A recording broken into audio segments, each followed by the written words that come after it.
The question, in this question we have to the govern two statement, statement 1 and statement 2, और ये उनके regarding option है। तो statement 1 को देख लेते हैं। स्टेटमेंट 1 में हमें दिया हुआ है sine 2π/7 plus sine 4π/7 plus sine 8π/7 equal to -1/2। Clear है। और स्टेटमेंट 2 में हमारे पास है cos 2π/7 iota sine 2π/7 is complex 7 root of unity. इसको हम कॉम्प्लेक्स नंबर से सॉल्व करेंगे। कॉम्प्लेक्स नंबर के कॉन्सेप्ट को काम में लेंगे यहाँ पे। उसके लिए देख लेते हैं यहाँ पे क्या करेंगे हम। ये जो रिजल्ट है इसको हम ले लेते हैं क्या, यहाँ पे b equal to sine 2π/7 plus sine 4π/7 plus sine 8π/7। ठीक है।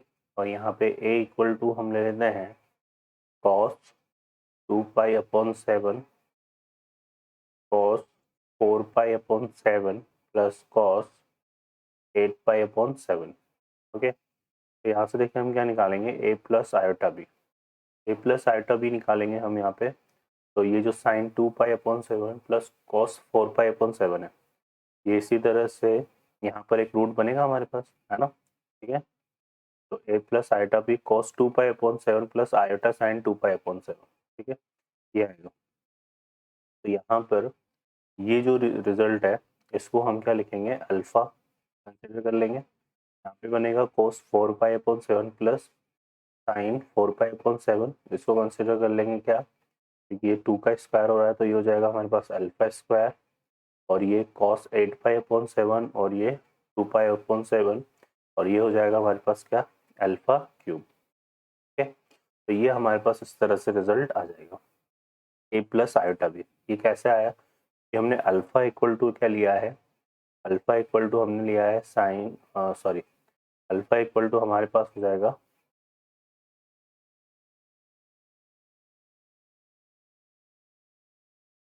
अल्फा इक्वल टू हो जाएगा हमारे पास, देखिए कितना, cos 2π/7 प्लस आयोटा साइन 2π/7। ठीक है, क्योंकि ये क्या है, one root of seventh root of unity. ठीक है ना। तो ये इस तरह से है हमारे पास, सेवंथ रूट ऑफ यूनिटी का एक रूट है। और जब हम इसकी बात करेंगे तो अल्फा स्क्वायर क्या होगा, अल्फा स्क्वायर हमारे पास इसका स्क्वायर आएगा, और डी माइवर थ्योरम से, है ना, अगर अल्फा स्क्वायर की बात करेंगे तो अल्फा स्क्वायर हमारे पास हो जाएगा साइन 4π/7 प्लस सॉरी यहाँ पे कॉस आएगा, ये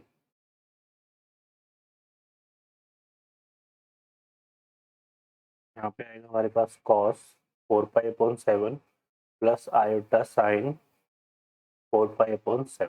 तो इसको हम क्या लिख सकते हैं, इसको लिख सकते हैं 2π/7 प्लस आयोटा साइन 2π/7 का होल स्क्वायर। ये क्या बन जाएगा बच्चों, अल्फा स्क्वायर। इसी तरह से हमने अल्फा क्यूब को डिफाइन किया।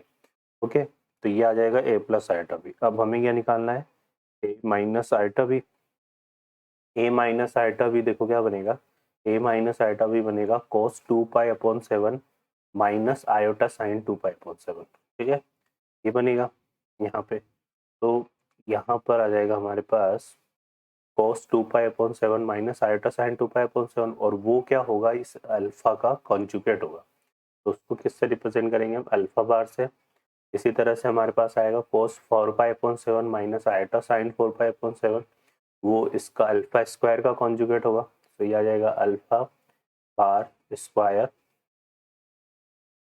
और साइन ये cos 8π/7 माइनस आयोटा साइन 8π/7, वो इस अल्फा क्यूब का क्या हो जाएगा, कॉन्जुगेट। तो ये आ जाएगा अल्फा बार कॉन्जुगेट। ठीक है ना। तो ये इस तरह से हमारे पास रिजल्ट आ जाएगा।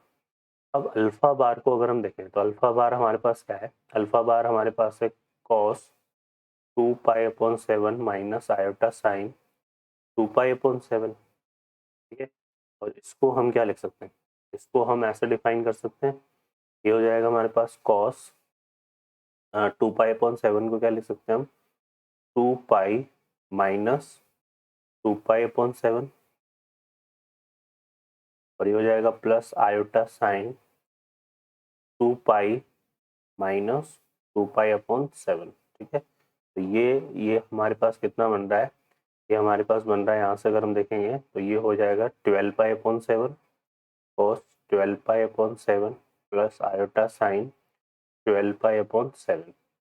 और इसको क्या लिख सकते हैं हम यहाँ पर, इसको लिख सकते हैं cos 2π/7 प्लस आयोटा साइन 2π/7 का होल, ये कितना हो जाएगा हमारे पास, यहाँ से अगर देखेंगे तो 6, ये आ जाएगा α/6 के इक्वल, ठीक है। इसी तरह से हम यहाँ पे अल्फा बार स्क्वायर को डिफाइन करेंगे, तो अल्फा बार स्क्वायर आ जाएगा हमारे पास α/5 के इक्वल। इसी तरह से डिफाइन करेंगे, और अल्फा बार क्यूब को अगर हम डिफाइन करेंगे तो ये आ जाएगा हमारे पास α/4 के इक्वल। क्लियर है। तो ये हो जाएगा हमारे पास, देखो यहाँ से a minus iota b equal to α/6 plus α/5 plus α/4, ठीक है। अब इन दोनों को अगर हम ऐड कर देते हैं तो हमारे पास देखो क्या होगा, तो इसको ये वाला जो रिजल्ट है 1 और ये जो 2 रिजल्ट है, इनको हम क्या करते हैं, ऐड कर देते हैं, तो आयोटा b से आयोटा b हमारा कैंसिल हो जाएगा। सॉरी, हमें तो ये चाहिए ना, तो हम इसमें क्या करेंगे इन दोनों को, तो अब देखिए यहाँ पे हम 1 और 2 को क्या करेंगे, ऐड करेंगे तो हमारे पास ये आयोटा b से आयोटा b तो कैंसिल हो जाएगा, और a और a कितना हो जाएगा बच्चों, 2a। तो यहाँ पे आ जाएगा हमारे पास 2a इक्वल टू, ये आ जाएगा कितना, अल्फा,